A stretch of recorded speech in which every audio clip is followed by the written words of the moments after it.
Okay, so we understood that part where we could find capacitors in all three cases. Parallel plate capacitor का आपने find कर लिया, spherical design में भी आपने फाइंड कर लिया, आपने सिलेंड्रिकल डिजाइन में भी आपने फाइंड कर लिया, right? But one question that comes in mind is parallel plate capacitor में बेसिकली आपके पास दो प्लेट्स है, right? You have basically to plates, और दोनों प्लेट्स पे क्या आपका एक पॉजिटिव चार्ज है और एक नेगेटिव चार्ज है। तो अगर आपने दो प्लेट रखे और उन पे एक पॉजिटिव चार्ज एक पे नेगेटिव चार्ज, ऑब्वियसली उनके बीच में अट्रैक्शन हो रहा होगा, right? So anyone would be interested in finding कि कितना इंटरेक्शन का वैल्यू है, कितना फोर्स दोनों प्लेट्स जो है एक दूसरे के ऊपर लगा रहे हैं, right? It's like very common kind of question जो मन में आ सकता है। So let's try to figure out force between the plates of capacitor. So we are trying to figure out force between the plates of capacitor. For remaining two cases, it is not that interesting क्योंकि उसमें design different तरह का, but parallel plate capacitor it becomes very interesting. So let's try to calculate it, है ना? तो आपके पास क्या था, दो प्लेट्स हैं, है ना, जिनके ऊपर कुछ चार्ज डेंसिटी है, लेट्स से इस पे प्लस सिग्मा और इस पे माइनस सिग्मा आपके पास चार्ज डेंसिटी है, ठीक है? एंड ऑब्वियसली इस चार्ज डेंसिटी की वजह से आपके पास दोनों प्लेट्स के बीच में कुछ इलेक्ट्रिक फील्ड था, इस तरह से इलेक्ट्रिक फील्ड बना दिया मैंने, है ना? इलेक्ट्रिक फील्ड क्या है, पॉजिटिव प्लेट से स्टार्ट होगा, बट स्पेस नहीं है तो मैंने बीच में ही बना दिया. तो all I want to figure out is force. अब क्या होगा, पॉजिटिव चार्ज जो प्लेट है वो नेगेटिव को अपनी तरफ पुल करेगा, राइट? या फिर आप ऐसे सोच सकते हो कि नेगेटिव चार्ज जो प्लेट है वो पॉजिटिव को अपनी तरफ पुल करेगा, जैसे भी सोच सकते हो. तो किसी के मन में ऐसा आइडिया आए तो इमीडिएटली उसको रिजेक्ट कर देना, मतलब this is not how you do it, ठीक है? ऐसे बिल्कुल मत करना जो मैं अभी करने वाला हूं. आपके मन में थॉट आया कि सर इलेक्ट्रिक फील्ड क्या है, जैसे नेगेटिव चार्ज वाले प्लेट में मुझे फोर्स निकालना, तो आपने ये सोचा कि अच्छा सर इलेक्ट्रिक फील्ड क्या है, ई का वैल्यू क्या है, सिग्मा ओवर एप्सिलॉन नॉट. तो फोर्स मुझे निकालना है, तो फोर्स कैसे निकालेंगे? लेट्स से इसके ऊपर चार्ज इज प्लस क्यू, इसके ऊपर charge is minus Q. Force कैसे निकालेंगे? मैग्नीट्यूड से मैं लिख रहा हूँ ना, डायरेक्शन वी ऑलरेडी नो. किस इलेक्ट्रिक फील्ड, जैसे इलेक्ट्रिक फील्ड है, ये डायरेक्शन इलेक्ट्रिक फील्ड का right side. Negative charge plate पे फोर्स किधर लगेगा, टुवर्ड्स लेफ्ट. पॉजिटिव चार्ज पे इलेक्ट्रिक फील्ड फोर्स किधर लगेगा, towards right. Electric field force लगाता है पॉजिटिव चार्ज पे इलेक्ट्रिक फील्ड की डायरेक्शन में, और नेगेटिव चार्ज पे फोर्स लगाएगा अपोजिट टू इलेक्ट्रिक फील्ड की डायरेक्शन में, व्हिच इज कॉमन सेंस, उसमें दिक्कत नहीं. तो मैं सिर्फ मैग्नीट्यूड लिख रहा हूँ. तो आपने सोचा कि सर इलेक्ट्रिक फील्ड ई है और जो भी प्लेट आपने रखा है उसके ऊपर चार्ज क्यू है, so can we write like E into Q. ऐसे आपको बिल्कुल भी नहीं करना है, ये रॉन्ग हो जाएगा. Therefore I am writing it. So you can not right E into charge which is Q. अगर आप ऐसे लिखेंगे तो आपका वैल्यू आ जाएगा sigma over epsilon not. Q की जगह आप लिख सकते हैं ना, आप क्यू को आई गेस आप एरिया के टर्म्स में लिख सकते हैं. So maybe you can write it like this, sigma into A. So आपके पास आंसर आ जाएगा sigma square A over epsilon naught. ऐसे आपको बिल्कुल भी नहीं करना है. ये जो आपने फाइंड किया ये रॉन्ग. और मे बी अगर आप क्यू के टर्म्स में इंटरेस्टेड नहीं है तो एक काम कर लेते हैं, क्यू में उतना फील नहीं है, सिग्मा में फील नहीं है, इसको कन्वर्ट कर लेते हैं दूसरे फील्ड में, ठीक है? सो सिग्मा को ही क्यू के टर्म्स में कन्वर्ट कर लेते हैं. सिग्मा की जगह you can write sigma equals Q over A होता है, राइट? सिग्मा की जगह you can write Q over A, तो ये हो जाएगा Q square over A epsilon naught. हाँ, ये थोड़ा बेटर दिख रहा है. सो ऐसे आपको बिल्कुल नहीं करना, दिस इज लाइक रॉन्ग, ठीक है? एंड क्यू रॉन्ग है तो उसके पीछे क्या फंडामेंटल लेवल पे आपको सोचना है, दिस इज रॉन्ग, ठीक है? This is wrong with capital W, ठीक है? So maybe I should write it like this, बड़ा वाला रॉन्ग हो गया. तो ऐसा क्यों रॉन्ग है, क्या गलत कर दिया सर हम लोगों ने इसमें? तो गलती ये की आपने कि आप जो इलेक्ट्रिक फील्ड ले रहे हैं, ये जो इलेक्ट्रिक फील्ड है, इस इलेक्ट्रिक फील्ड में, इस वेरी इंपॉर्टेंट पॉइंट, इस इलेक्ट्रिक फील्ड में क्या है, आपने दोनों ही इलेक्ट्रिक फील्ड ले रखा है.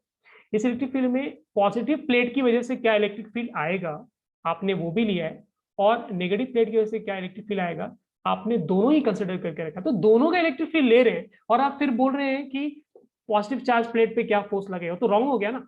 अगर आपको ये देखना है कि पॉजिटिव चार्ज पे क्या फोर्स लगेगा, तो आपको ये देखना है कि पॉजिटिव चार्ज का जो प्लेट है वो कौन से एक्सटर्नल इलेक्ट्रिक फील्ड में रखा हो. खुद के इलेक्ट्रिक फील्ड में फोर्स नहीं लगा देना. ये तो आपने अगर टोटल इलेक्ट्रिक फील्ड ले लिया तो आपने क्या किया, खुद के इलेक्ट्रिक फील्ड में खुद के प्लेट को अपने फोर्स लगा दिया. वैसे नहीं करना है, आपको ऐसे फाइंड करना है. जैसे if you want to figure out, let me write, so we want to figure out force on positive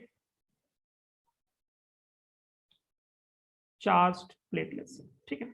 तो आपको क्या करना पड़ेगा, नेगेटिव चार्ज वाले प्लेट की वजह से जो इलेक्ट्रिक फील्ड है उसको आपको मल्टीप्लाई करना है पॉजिटिव वाले प्लेट पे जो चार्ज का वैल्यू, विच मीन्स अगर सिंगल इलेक्ट्रिक फील्ड पता है हम लोगों ने पीछे ड्राइव किया था, सिंगल इलेक्ट्रिक फील्ड का वैल्यू कितना होता है, सिग्मा ओवर 2 एप्सिलॉन नॉट आता है सिंगल प्लेट्स की वजह से, and you need to multiply by Q. Sigma की जगह अगर आप क्यू बाय ए लिख सकते हो, उसको कोई दिक्कत नहीं। सो आप ये लिखेंगे तो ये हो जाएगा Q square over 2a epsilon not, है ना। This is what is correct, ठीक है। सो आपको ध्यान में रखना है। तो अगर आप पॉजिटिव चार्ज प्लेट पे फोर्स निकालना चाह रहे हैं तो आपको other than positive charge plate क्या इलेक्ट्रिक फील्ड्स आ रहे हैं वो लेना है, विच इज एक ही चीज है यहाँ पे, या तो पॉजिटिव पे निकालना है तो नेगेटिव वाले का इलेक्ट्रिक फील्ड में पॉजिटिव रखा है आपको। अगर आपको नेगेटिव वाले प्लेट पे फोर्स निकालना है तो आपको ऐसे सोचना है कि पॉजिटिव चार्ज वाले इलेक्ट्रिक फील्ड में मैंने नेगेटिव को रखा है। एनीवेज दोनों में the value will be same because action reaction pair है। So this force magnitude wise will be equal to force acting on negatively charged plate, ठीक है। सो दोनों पे जो फोर्स लगेंगे वो इक्वल एंड अपोजिट होगा, तो यहाँ पे आपको कंफ्यूज नहीं होना। So negative charge plate positive charge को इस डायरेक्शन में फोर्स एफ से पुल कर रहा होगा, and that is what I have written here. And positive charge जो है नेगेटिव चार्ज वाली प्लेट को इस डायरेक्शन में एफ से पुल कर रहा हो। तो ऑब्वियसली अगर दोनों को दोनों एक दूसरे को पुल कर रहे हैं तो आपको कुछ मैकेनिज्म या कुछ मैकेनिकल सेटअप कुछ बनाना पड़ेगा जिसमें ये दोनों प्लेट जो चिपक नहीं जाए, क्योंकि अगर ये दोनों प्लेट अगर आपस में चिपक जाएंगे, पॉजिटिव चार्ज नेगेटिव चार्ज से कंबाइन हो जाएगा, स्पार्क हो जाएगा, एनर्जी लॉस हो जाएगा, चार्ज स्टोर नहीं होगा, चार्ज खत्म हो जाएगा, राइट। सो उससे हमारा प्रॉब्लम सॉल्व नहीं हुआ, मतलब that is not the reason जिसके लिए हम लोग कैपेसिटर डिजाइन कर रहे थे। The reason we were designing capacitor was because we want to store charge so that जब हमें जरूरत पड़े वी कैन यूज इट। तो आपको दिमाग में ये रखना है कि इलेक्ट्रिक खुद के इलेक्ट्रिक फील्ड में आपको फोर्स नहीं लगाना, this is very very important point, और ये जनरली बच्चे क्या भूल जाते हैं। सो आप दोनों ही नोट करो, जो रॉन्ग है वो भी नोट करो, एंड देन जो करेक्ट है that also you should note. Okay, this is what is correct. आराम से नोट कर लो इसको, किसी कोई डाउट है तो let me know.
Okay, so I hope everyone has noted it. किसी को कोई doubt है तो let me know ना.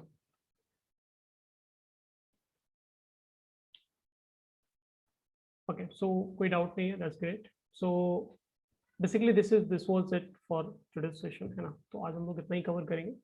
Next session we will try to figure out which portion of capacitance we'll go ahead with. ठीक है.